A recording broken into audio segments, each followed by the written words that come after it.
Sledujete kurz Bernina Embroidery Software oboznámenie sa s pracovnou plochou. Po spustení programu Bernina Embroidery Software sa vám objaví základné okno. Je možné, že vaše základné okno vyzerá trochu inak, chudobnejšie, to závisí, akú úroveň programu používate. Ale ovládacie prvky, ktoré teraz si ukážeme, by mali byť i vo vašej verzii programu. Pri prvom spustení programu doporučujem nakalibrovať obrazovku, pretože každý z nás používa inú obrazovku, niekto širšiu, niekto užšiu, tak aby tie výšivky, ktoré sa tam zobrazujú, vyzerali tak, ako majú byť, aby sa nám kruh nezobrazoval trebárs ako elipsa. Nakalibrujeme si obrazovku. Klikneme na Settings, Display Setup.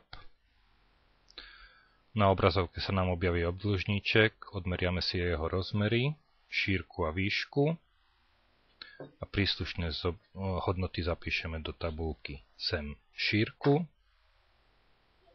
sem výšku a klikneme na OK. Obrazovku máme nakalibrovanú.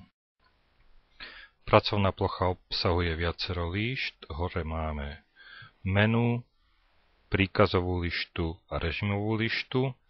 V ľavej časti máme nástrojovú lištu, ktorá nám pomáha pri tvorbe výšivok.